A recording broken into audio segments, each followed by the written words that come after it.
มื้อนี้ก็ทักทายสบายดีเนาะท่านผู้ชมอันนี้ก็เฮาทางทีมงานเฮาก็กำลังสิขึ้นภูไปหาเห็ดเนาะทุกคนเนาะนี่งานเฮาก็กำลังสิขึ้นภูกับพรานเจ็ดเพิ่นพรานใหญ่เพิ่นเนาะเพิ่นสิพาเพิ่นไปหาเห็ดจักสิได้หรือบ่ได้ก็ให้เบิ่งเอาหั่นแหละเนาะจักสิมานหรือบ่มานแหละน้องนุ่งก็หา6คนนี่แหละไปนำกันเนาะไปเฮาเดินต่อแต่ตอนนี้กำลังสิขึ้นภูแล้วไปลบเนาะมื้อนี้เนาะไปลบมื้อนี้กินข้าว เพลนแล้วก็สิได้กลับคืนเนาะทุกคนเนาะบายพุ่นแล้วเพิ่นฮอดบ้านมื้อนี้แม่นละ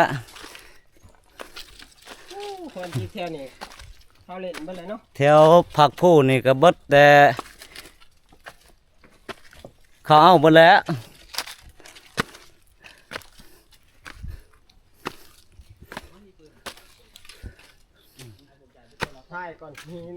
ทุกคนกำลังขึ้นภูแล้วบัดนี้เดินต่อพุ่นและฮอดพุ่นและจังสิเข้าไปหาคอนเฮ็ดเนาะทุกคนเนาะยังเถื่อเขาก็เอาเบิดกับบ่ฮู้คือกันแหละหลายคนไปเนาะทุกคนเนาะมื้อนี้ก็มันก็สวยแน่ประมาณ 8-9 โมงนี่แหละเพื่อทานายพรานเพิ่นมานำลังเนาะนายพรานต่อมเพิ่น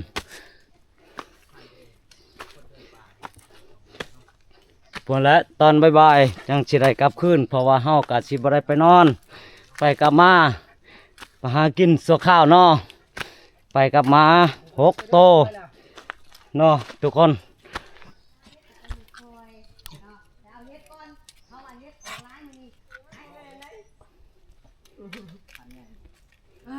สบายดีสิมื้อนี้พาเมียไปหาเฮ็ดก่อนมื้อนี้นั่นตะมันบ่มันอยู่ฮะเป็ดถือแล้วเลยเทถือแล้วเที่ยวพอกล้องนะบ่ได้น้อยเดียวได้น้อยเดียวโอ้เบิ่งแน่โอ้โหเขาจนมาเลยเนาะจนมาแล้วเฮากำลังไปเฮาก็กำลังสิไปโอ้บางทีมีแต่งงามได้กระ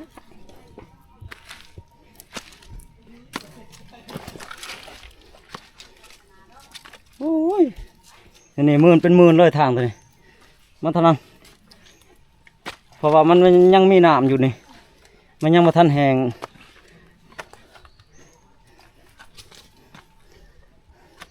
ใบย่ามเข้าเที่ยวนี่มันสิแห้งยังมันแล้วนี่ยามขึ้นภูขึ้นผา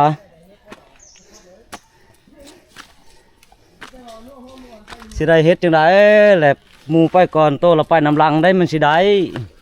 เพื่อสิทากัน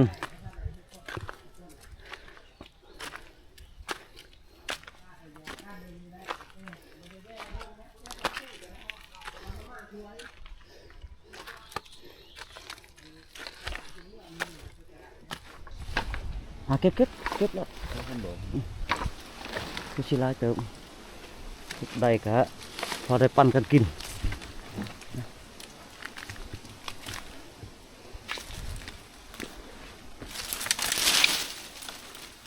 นี่บ่บอนใส่หัวโอ้ยอันตรายมาพี่น้องมาเก็บเห็ดนำกันมาโอ้เห็ดกะออกกับลายเถือบคนละดอก2 ดอก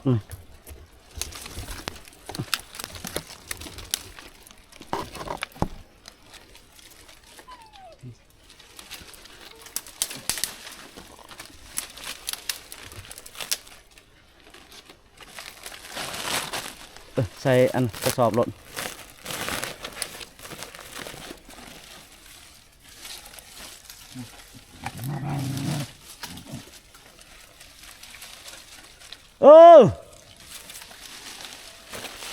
ให้มันคนเลาะไปคนแล้ว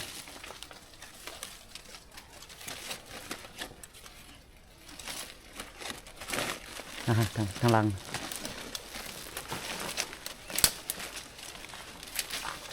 โอ้เห็ดกะออกกับบลายคอนละ2-3 ดอกนี่เบิดแต่หมูเก็บเอาก่อน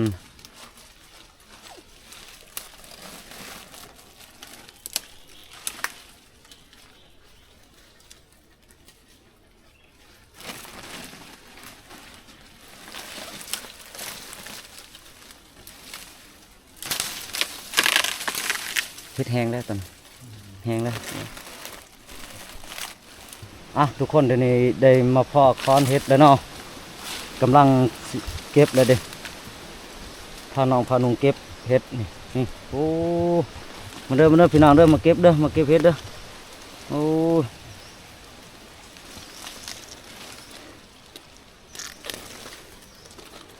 ค้อนตัวนี้ออกพอสมควร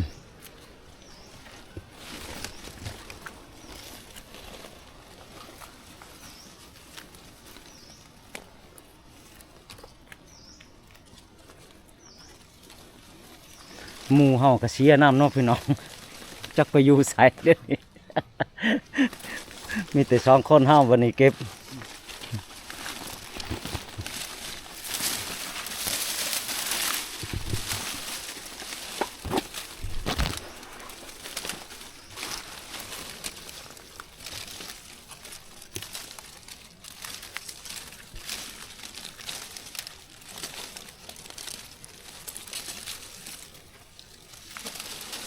นายพรานใหญ่ก็เชียร์แล้วจักอยู่ไส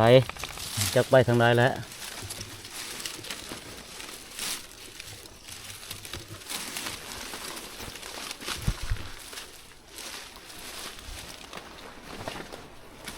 มาเก็บต่ออยู่ค้อนตัวนี้อีกโอ้ออกพอสมควรเลยโอ้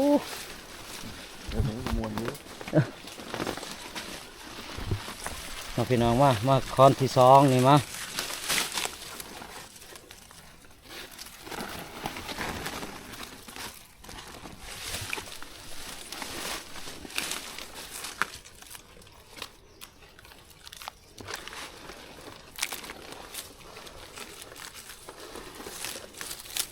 แสดงว่าเฮานี่สิพอได้แกงมื้อนี้ฮะ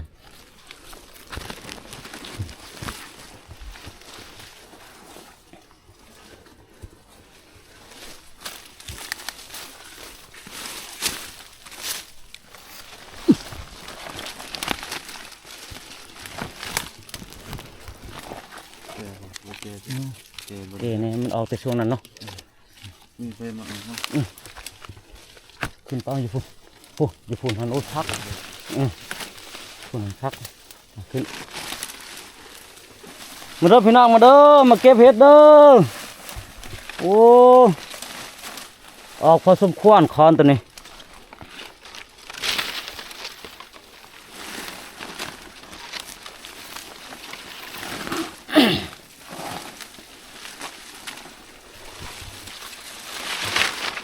จะสิขึ้นได้บ่เลยไต่ขึ้นเลยเจ้าปลดไว้แล้วนะตอนนี้นี่จะไปเบิ่งสุดปลายเลยพุ่นได้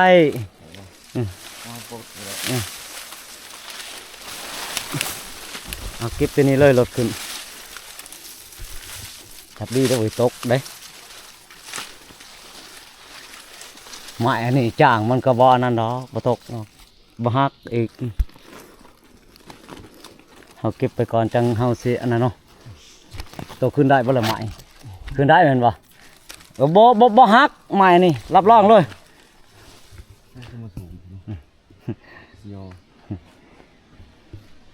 โอ้พี่น้องก็เฮ็ดหลายได้คอนนี่ได้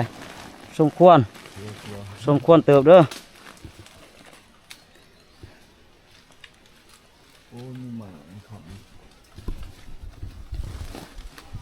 แสดงว่าเฮามามานคอนนี่เนาะพี่น้องเนาะ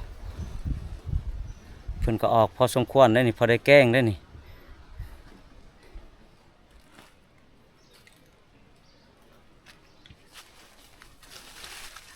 เบิดแล้วนี่ครับเดินทางต่ออีกคุณแล้วไปจนหอดจุดหมายแล้วจักสิได้หรือบ่ได้แล้ว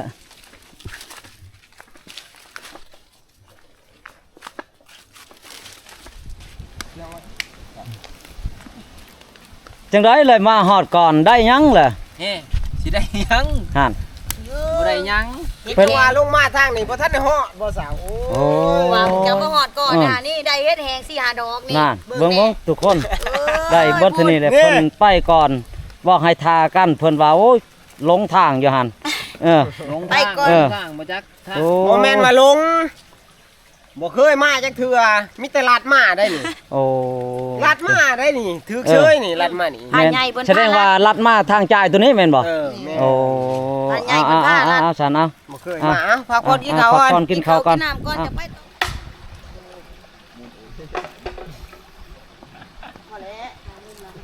กินน้ำมาสิ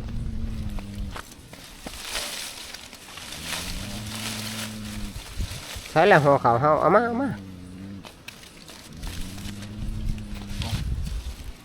อาหารการกินครับผักน้ำก็มี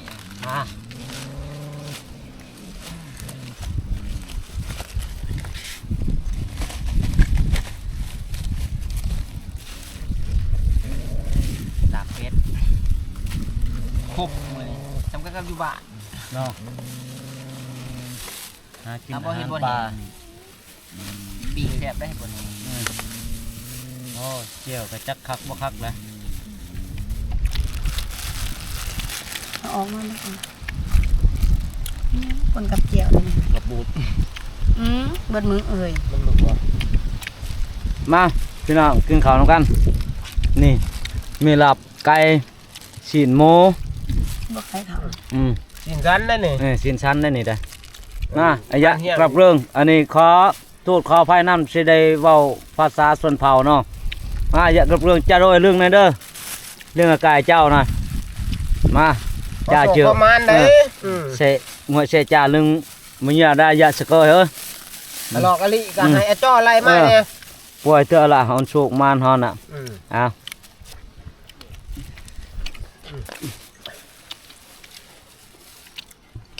มันได้บ่มันมีเนี่ยเรื่องๆขึ้นมาก่อน ไหนมันถ่าย มันแก้มผิดเป็นซะแล้ว นี่ปลาแดกเห็นไหมใหญ่ปลาแดกจะผู้หมักจะผู้พ่อค้าขายปลาแดกก่อนครับ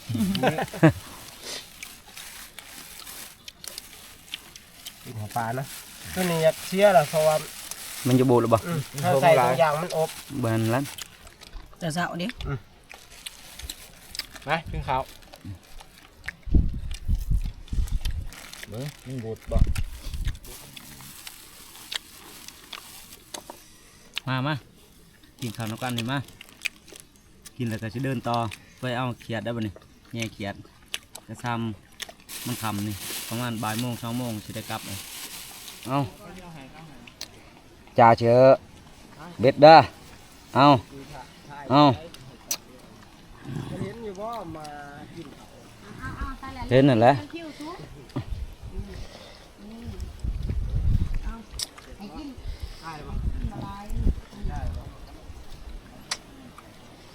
กินแล้วก็พากันซอกเด้อบ่ได้หยังในแมลงบ่ได้กินเขามันเบิดออกพอกันเถอะนี่เด้นี่ลาบเป็ดนี่ก็ให้ลาบเป็ดโค้งคอย ไปบัดนี้เฮาไปต่อเนาะบัดนี้เนาะไปแย่เขียดเด้อบัดนี้ไปฮอดเป้าหมายบอลเอาเขียดนั่นแหละจังเฮาสิได้พักผ่อนแล้วก็กลับเมื่อ มาเล่นยาวไป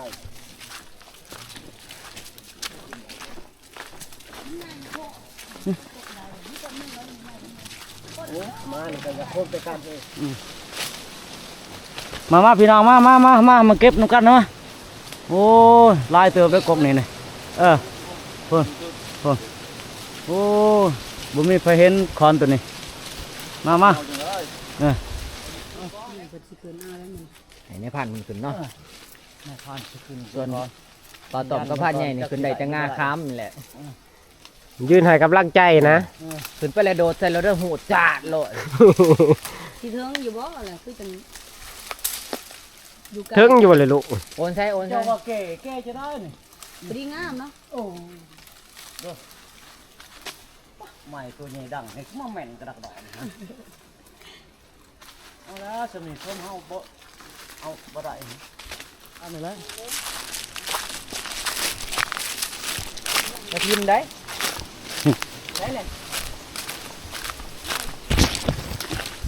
มาทุกคนมาฮอดแล้วบอลแย่เขียดเฮานี่ฮอดแล้วฮอ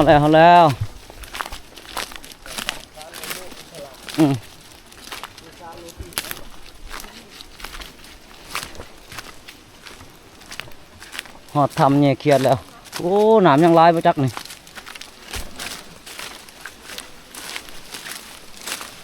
มาเด้อมาเด้อ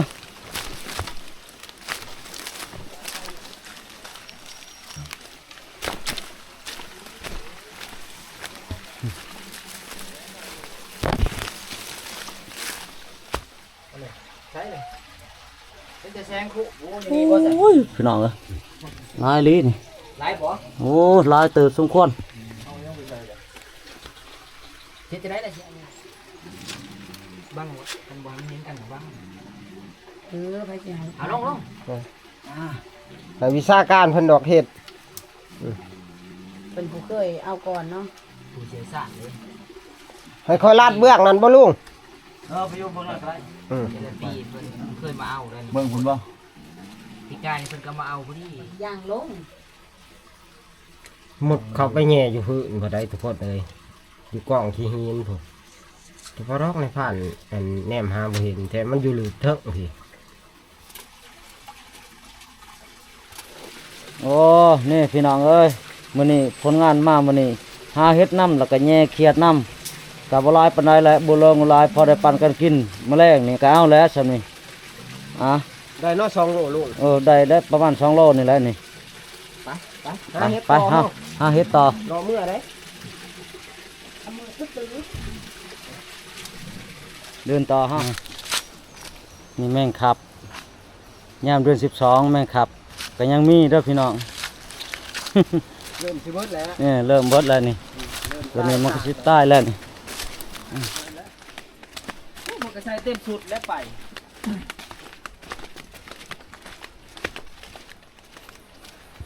บัดนี้ฮอดลังโพแล้วเนาะทุกคนมอสิฮอดเฮือนแล้วก็ยังบ่หลายยังบ่ใกล้ปานใดฮอดลังโพแล้วแต่เป็นก็ยังบ่ทันค่ำปานใดเนาะเพราะว่าไปหาเฮ็ดมันก็บ่ได้หมู่ไปก่อนหมู่ก็เอาเบิด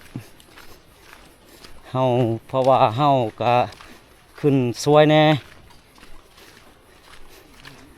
บ่ทันเขานี่แหละ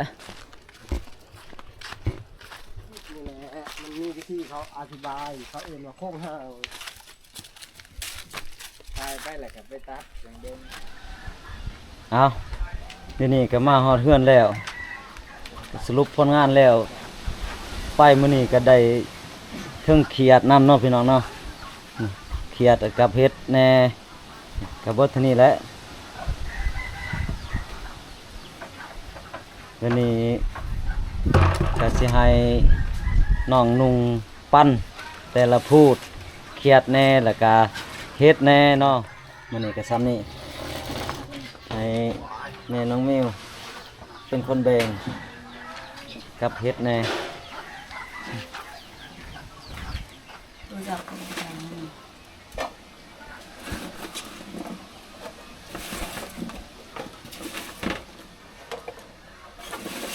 เดี๋ยวพูดละแกงเนาะ อืม เอาแล้ว นี่เด็กคนละแกง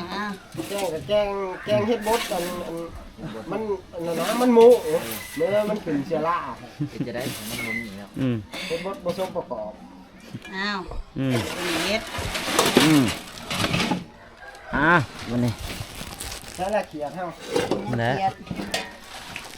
แบ่งกันแล้ววันนี้ หาทุ่งไหม